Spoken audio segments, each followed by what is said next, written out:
अगर आप AC technician हैं और किसी इन्वर्टर एसी को चेक करने गए हैं एक साइट पे और वहाँ देखते हैं आउटडोर फैन नहीं चल रहा है, तो अगर आउटडोर फैन एसी में है तो आपको उसको सिंगल फेज सप्लाई दे करके आप चेक कर सकते हैं। अगर डीसी है तो कैसे चेक करें कि प्रॉब्लम इसकी मोटर में है या इसकी पीसीबी में। तो पहला टेस्ट आपको क्या करना होगा, इसको ये जिसका जो शाफ्ट है ये शाफ्ट सही से घूम रहा है, मतलब कि कहाँ जाम फाम तो नहीं है, ये देखना होगा। तो ये मोटर में ये जाम है, मतलब कि ये मोटर इसका शाफ्ट जाम है, इसलिए मोटर ख़राब है। इस मोटर को चेक करते हैं, ये इसका मोटर का जो शाफ्ट है ये फ्रीली घूम रहा है, मतलब कि ये मोटर सही है। एक और टेस्ट करना होगा, उसको वाइंडिंग टेस्ट कहते हैं। तो वाइंडिंग टेस्ट करने के लिए आपको एक मल्टीमीटर की ज़रूरत पड़ेगी। तो मल्टीमीटर को पहले ओम रेंज पर सिलेक्ट करना होगा। उसके बाद हम आपको इसका वाइंडिंग टेस्ट करके दिखा रहे हैं। तो डीसी वोल्ट में क्या, डीसी मोटर में क्या होता है, तीनों में बराबर रेजिस्टेंस आना चाहिए। तो हम पहले इसमें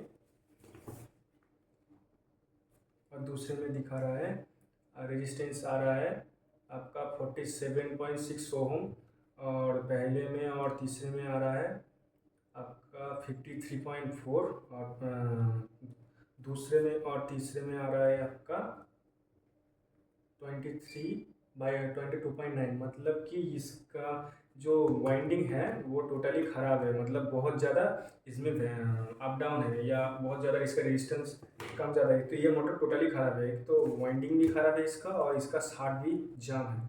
तो एक और मोटर देखते हैं इसका, ये एक सही मोटर है। तो सही मोटर में देख लेते हैं कि कैसे आप इसका वाइंडिंग का टेस्ट करके कैसे इसका रेजिस्टेंस बताता है। तो पहले और दूसरे में देख सकते हैं आप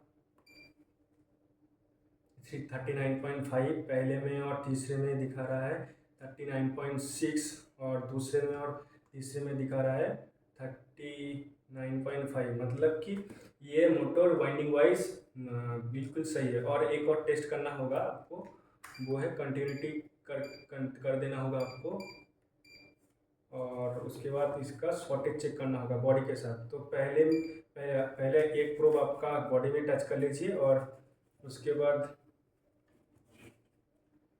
बाद बॉडी के साथ टच कीजिए, फिर दूसरे के साथ टेस्ट कर लीजिए, और फिर तीसरे के बाद अगर यहाँ बस शॉर्टेज आ रहा है तो मतलब फिर भी ये मोटर तब ख़राब होगा। अगर नहीं आ रहा है तो सही है, मतलब कि इसका तीनों वाइंडिंग में बराबर रेजिस्टेंस आनी चाहिए।